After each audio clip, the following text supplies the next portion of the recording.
Easy cracks എന്ന YouTube ചാനലിലേക്ക് സ്വാഗതം. നമ്മളിന്ന് നോക്കാൻ പോകുന്നത് വരാനിരിക്കുന്ന 10th പ്രിലിംസിലെ ഒരു പ്രധാന ടോപ്പിക്കായ ഇന്ത്യയുടെ ഭൂമിശാസ്ത്രപരമായ സവിശേഷതകൾ എന്ന ടോപ്പിക്കിൽ നിന്ന് PSC റീസെൻ്റായിട്ട് ചോദിച്ച ക്വസ്റ്റ്യൻ പേപ്പറിൽ ആ ക്വസ്റ്റ്യൻ എടുത്ത് അതിനെ വിശകലനം ചെയ്യുകയാണ്. അപ്പം നിങ്ങളെല്ലാവരും ടോപ്പിക്ക് പഠിച്ചിട്ടുണ്ടെന്ന് എനിക്കറിയാം. അപ്പം ഇതൊരു ലാസ്റ്റ് മിനിറ്റ് റിവിഷനായിട്ട് മാത്രം കാണുക. അപ്പം ക്വസ്റ്റ്യൻ വർക്കൗട്ട് ചെയ്യാം. ഓക്കെ, ഫസ്റ്റ് ക്വസ്റ്റ്യൻ, ഇന്ത്യയിലെ സംസ്ഥാനങ്ങളെ സംബന്ധിച്ച് ശരിയല്ലാത്ത ജോഡി ഏത്? അപ്പം ഇത് ഓപ്ഷൻ വരുന്നത് ആന്ധ്രാപ്രദേശ് ഹൈദരാബാദ്, ഉത്തരാഖണ്ഡ് ഡെറാഡൂൺ, ബീഹാർ പാറ്റ്ന, മിസോറാം ഐസ്വാൾ. അപ്പം നമുക്ക് മനസ്സിലായി ഇത് സംസ്ഥാനങ്ങളോ അവയുടെ തലസ്ഥാനങ്ങളോ ഉദ്ദേശിച്ചാണ് കൊടുത്തേക്കുന്നത്. അപ്പോൾ നമുക്ക് ഇതിൻ്റെ ആൻസർ എന്താണെന്ന് നോക്കാം. ഇതിൻ്റെ answer option A Andhra Pradesh Hyderabad എന്നാണ്. അപ്പോൾ നമുക്ക് മനസ്സിലായി ആന്ധ്രാപ്രദേശിൻ്റെ തലസ്ഥാനമല്ല ഹൈദരാബാദ്. ആന്ധ്രാപ്രദേശിൻ്റെ തലസ്ഥാനം ഇപ്പോൾ എന്താണ്? അമരാവതിയാണ്. അപ്പം ശരിയല്ലാത്ത ജോഡി ഏതാണെന്നാണ് ചോദിച്ചിരിക്കുന്നത്. അപ്പം ഓപ്ഷൻ എ ആന്ധ്രാപ്രദേശ് ഹൈദരാബാദ്, അത് തെറ്റാണ്. ഓക്കെ, അപ്പം അടുത്ത ചോദ്യം, ഇന്ത്യയെ സംബന്ധിച്ച് ശരിയായ പ്രസ്താവനകൾ ഏതെല്ലാം? ഒന്നാമത്തെ സ്റ്റേറ്റ്മെൻറ്റാണ് ലോകരാജ്യങ്ങളിൽ വലുപ്പത്തിൽ ഇന്ത്യയുടെ സ്ഥാനം 7ആണ്. രണ്ടാമത്തെ സ്റ്റേറ്റ്മെന്റ്, ഇന്ത്യയിൽ 29 സംസ്ഥാനങ്ങളും 6 കേന്ദ്രഭരണ പ്രദേശങ്ങളുമാണ് നിലവിലുള്ളത്. ഇന്ത്യയുടെ ഹൃദയം എന്നറിയപ്പെടുന്ന സംസ്ഥാനം മധ്യപ്രദേശാണ്. അപ്പം എന്തായിരിക്കും ആൻസർ വരുന്നത്? ശരിയായ പ്രസ്താവനകളാണ് ചോദിച്ചേക്കുന്നത്. 1ഉം 3ഉമാണ് ശരി, 2 തെറ്റാണ്. അതായത് ലോകരാജ്യങ്ങൾ വലുപ്പത്തിൽ ഇന്ത്യയുടെ സ്ഥാനം 7ആണ്, അത് ശരിയാണ്. പിന്നെ ഇന്ത്യയുടെ ഹൃദയം എന്നറിയപ്പെടുന്ന സംസ്ഥാനം മധ്യപ്രദേശാണ്. പിന്നെ രണ്ടാമത്തെ സ്റ്റേറ്റ്മെന്റ് കൊടുത്തിരിക്കുന്ന ഇന്ത്യയിൽ 29 സംസ്ഥാനങ്ങൾ എന്നുള്ളത് തെറ്റാണ്. അപ്പം 1ഉം 3ഉമാണ് ശരിയായ പ്രസ്താവനകൾ. ഓക്കെ, അപ്പം അടുത്ത ക്വസ്റ്റ്യനാണ്, ഉത്തരപർവ്വത മേഖലയെ സംബന്ധിച്ച് തെറ്റായ പ്രസ്താവന ഏത്? തെറ്റായ പ്രസ്താവനയാണ് ചോദിച്ചേക്കുന്നത്. ഒന്നാമത്തെ സ്റ്റേറ്റ്മെന്റാണ്, ഉത്തരപർവ്വത മേഖലയിൽ സ്ഥിതി ചെയ്യുന്ന പർവ്വതനിരകളുടെ അടിസ്ഥാനത്തിൽ ട്രാൻസ് ഹിമാലയം, ഹിമാലയം, പൂർവാചൽ എന്നിങ്ങനെ തിരിച്ചിരിക്കുന്നു. രണ്ടാമത്തെ സ്റ്റേറ്റ്മെന്റാണ്, ഭൂമിശാസ്ത്രപരമായ പ്രത്യേകതകളുടെ അടിസ്ഥാനത്തിൽ ഹിമാലയൻ നിരകളെ സിവാലിക്, ഹിമാചൽ, ഹിമാദ്രി എന്നിങ്ങനെ തിരിച്ചിരിക്കുന്നു. മൂന്നാമത്തെ സ്റ്റേറ്റ്മെന്റ് പറയുന്നത്, എവറസ്റ്റ് പോലുള്ള വമ്പൻ പർവ്വതങ്ങൾ സ്ഥിതി ചെയ്യുന്നത് സിവാലിക്കിലാണ്. നാലാമത്തെ സ്റ്റേറ്റ്മെന്റ് പറയുന്നത്, നാഗ, കാസിഗാരോ കുന്നുകൾ പൂർവാചലിൽ സ്ഥിതി ചെയ്യുന്നു. അപ്പം എന്തായിരിക്കും ഇതിന്റെ ആൻസർ വരുന്നത്? നമ്മൾ സ്റ്റേറ്റ്മെന്റ് ഒന്ന് പരിശോധിച്ചു കഴിഞ്ഞാൽ നമുക്ക് മനസ്സിലാക്കാൻ സാധിക്കുള്ള ഓപ്ഷൻ സ്റ്റേറ്റ്മെന്റ് 3 ആയിരിക്കും തെറ്റ് വരുന്നത്. എന്ന് വെച്ചാൽ എവറസ്റ്റ് എവറസ്റ്റ് പോലുള്ള വമ്പൻ പർവ്വതം സ്ഥിതി ചെയ്യുന്ന സിവാലിക്കിലാണോ? അല്ല, സിവാലിക്കിലല്ല സ്ഥിതി ചെയ്യുന്നത്. എവറസ്റ്റ് പർവ്വതമൊക്കെ സ്ഥിതി ചെയ്യുന്ന സിവാലിക്കിലല്ല. ഓക്കെ, അപ്പം അടുത്ത ക്വസ്റ്റ്യനാണ്, പാകിസ്ഥാനുമായി അതിർത്തി പങ്കിടുന്ന ഇന്ത്യൻ സംസ്ഥാനങ്ങൾ ഉൾപ്പെടാത്തതാണ് ചോദിച്ചിരിക്കുന്നത്. ഓപ്ഷൻ വരുന്നത് രാജസ്ഥാൻ, പഞ്ചാബ്, ഹരിയാന, ഗുജറാത്ത് ആണ്. രാജസ്ഥാൻ, പഞ്ചാബ്, ഹരിയാന, ഗുജറാത്ത്. അപ്പൊ എന്തായിരിക്കും ആൻസർ വരുന്നത്? യെസ്, നമുക്കറിയാവുന്നതാണ്. ഹരിയാനയാണ് പാകിസ്ഥാനുമായി അതിർത്തി പങ്കിടാത്ത സംസ്ഥാനം. ഇതിനകത്ത് ബാക്കിയെല്ലാം പാകിസ്ഥാനുമായി അതിർത്തി പങ്കിടുന്നവയാണ്. അടുത്ത ക്വസ്റ്റ്യനാണ്, ഉത്തര മഹാസമുദ്രത്തിന്റെ പ്രാദേശിക വിഭാഗങ്ങൾ ഏതു വിഭാഗവുമായി ബന്ധപ്പെട്ടാണ് മരുസ്ഥലി ബാഗർ മേഖലകൾ? ഓപ്ഷൻ വരുന്നത് രാജസ്ഥാൻ സമതലം, പഞ്ചാബ്, ഹരിയാന സമതലം, ഗംഗാ സമതലം, ബ്രഹ്മപുത്ര സമതലം.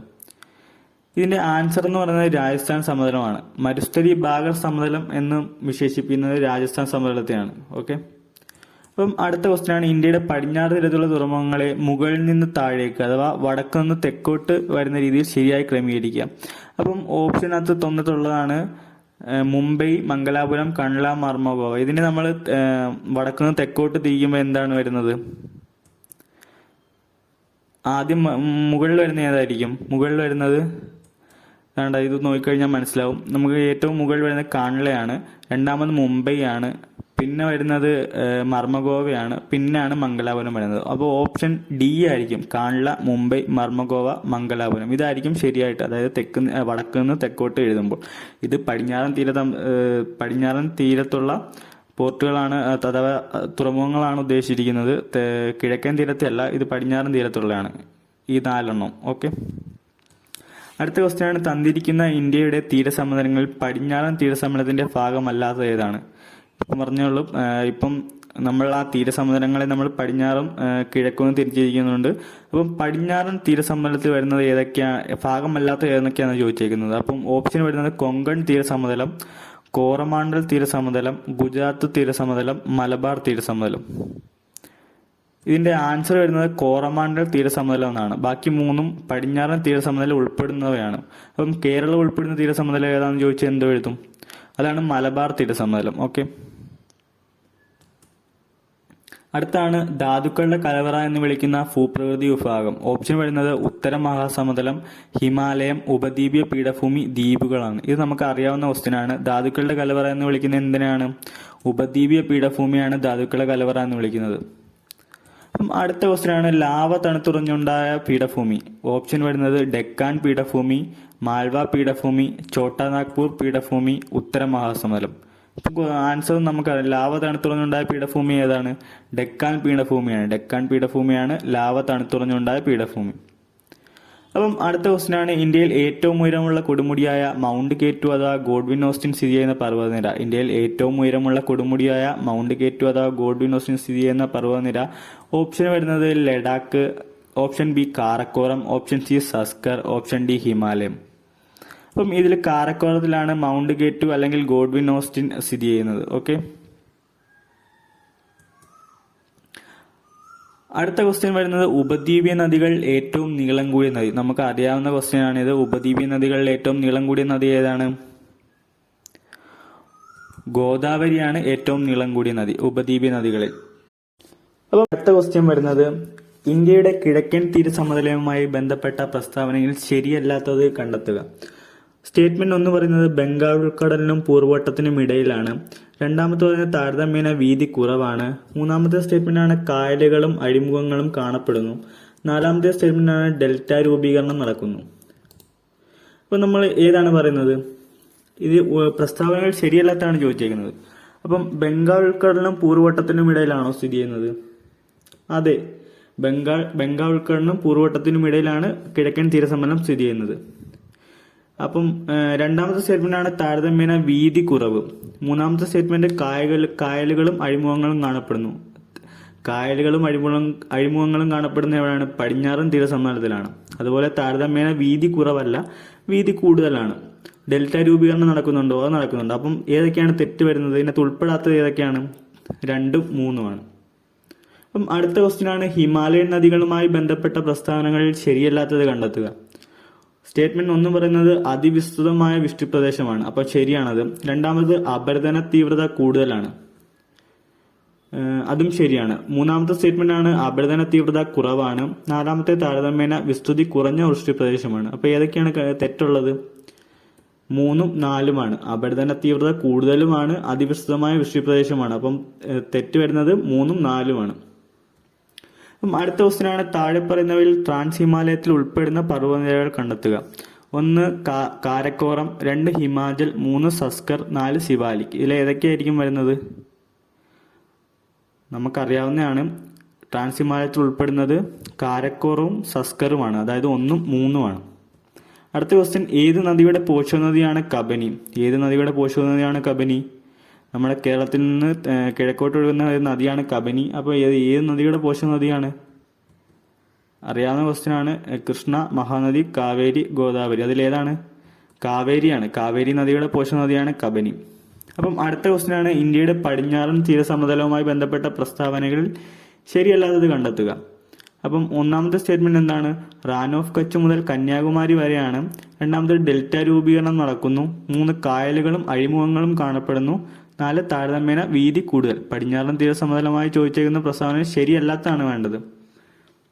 അപ്പം റാൻ ഓഫ് കച്ച് മുതൽ കന്യാകുമാരി വരെയാണോ? ശരിയാണ്. അത് റാൻ ഓഫ് കച്ച് മുതൽ കന്യാകുമാരി വരെയാണ് പടിഞ്ഞാറൻ തീരസമതലം. ഇനി രണ്ടാമത് ഡെൽറ്റ രൂപീകരണം നടക്കുന്നു. ഡെൽറ്റ രൂപീകരണം നടക്കുന്നുണ്ടോ? ഇല്ല. അത് കിഴക്കൻ തീരസമതലത്തിലാണ് ഡെൽറ്റ രൂപീകരണം. അപ്പൊ രണ്ടാമത്തെ ഓപ്ഷൻ, അതായത് ശരിയല്ലാത്തതെന്ന് പറയുന്നത് രണ്ടാമത്തെ ഓപ്ഷൻ ഉണ്ട്. പിന്നെ കായലുകളും അഴിമുഖങ്ങളും കാണപ്പെടുന്നുണ്ട്. നമുക്കറിയാമല്ലോ, നമ്മുടെ പടിഞ്ഞാറൻ തീരത്താണ് കായലുകളും അഴിമുഖങ്ങളും കാണപ്പെടുന്നത്. അപ്പം 1ഉം 3ഉം ശരിയാണ്. അപ്പൊ ശരിയല്ലാത്തത് 2ഉം 4ഉമാണ്. ഓക്കെ. അടുത്ത ക്വസ്റ്റ്യൻ ആണ് ആൻഡമാൻ നിക്കോബാർ ദ്വീപസമൂഹവുമായി ബന്ധപ്പെട്ട പ്രസ്താവനകൾ ശരിയായത് കണ്ടെത്തുക. ഒന്നാമത്തെ സ്റ്റേറ്റ്മെന്റ് ആണ് അറബിക്കടലിലാണ് ദ്വീപസമൂഹം സ്ഥിതി ചെയ്യുന്നത്. ആണോ? അല്ല, അറബിക്കടലല്ല ദ്വീപസമൂഹം സ്ഥിതി ചെയ്യുന്നത്, ബംഗാൾ ഉൾക്കടലിലാണ്. ഓക്കെ. രണ്ടാമത് ഏകദേശം 200 ദ്വീപുകൾ ഉൾപ്പെടുന്നതാണ് ആൻഡമാൻ. അത് ശരിയായ പ്രസ്താവനയാണ്. പോർട്ട് ബ്ലെയർ ആണ് ഈ ദ്വീപസമൂഹത്തിന്റെ തലസ്ഥാനം. അതും ശരിയാണ്. 36 ദ്വീപുകൾ ഉൾപ്പെടുന്നതാണോ? നിക്കോബാർ അല്ല. അപ്പം ശരിയായത് കണ്ടെത്തുകയാണ്. രണ്ടും മൂന്നുമാണ് ശരിയായിട്ടുള്ള സ്റ്റേറ്റ്മെന്റ് വരുന്നത്. ഓക്കെ, അപ്പം അടുത്ത ക്വസ്റ്റ്യൻ ആണ്, ഇന്ത്യയും പാകിസ്ഥാനെയും തമ്മിൽ വേർതിരിക്കുന്ന രേഖ ഏതാണ്? ഇന്ത്യയും പാകിസ്ഥാനെയും തമ്മിൽ വേർതിരിക്കുന്ന രേഖ ഏതാണ്? ഓപ്ഷൻ വരുന്നത് എ റാഡ്ക്ലിഫ് രേഖ, രണ്ടാമത്തെ മക്മോഹൻ രേഖ, മൂന്നാമത്തെ ഡ്യൂറൻ രേഖ, നാലാമത്തെ ഗ്രീൻവിച്ച് രേഖ. അപ്പം നമുക്കറിയാവുന്നതാണ് ഇന്ത്യയും പാകിസ്ഥാനെയും തമ്മിൽ വേർതിരിക്കുന്ന അതിർത്തി രേഖയാണ് റാഡ്ക്ലിഫ് രേഖ. അപ്പം മക്മോഹൻ രേഖ എന്താണ്? ഇന്ത്യയും ചൈനയും തമ്മിൽ വേർതിരിക്കുന്ന രേഖയാണ്. ഓക്കെ, അപ്പം ഒരു 5 ചോദ്യപേപ്പറിൽ നിന്നുള്ള ക്വസ്റ്റ്യൻ ആണ് നമ്മളിപ്പോൾ എടുത്തിട്ടുള്ളത്. ബാക്കി ക്വസ്റ്റ്യൻ ഉണ്ട്.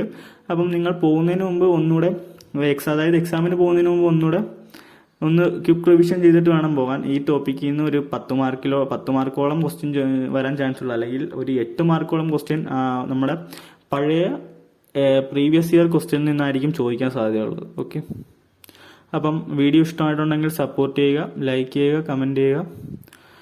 എന്തെങ്കിലും സജഷൻ ഉണ്ടെങ്കിൽ കമൻറ്റ് ബോക്സിൽ അറിയിക്കുക. അപ്പം അടുത്ത വീഡിയോയിലേക്ക് കാണാം. Thank you.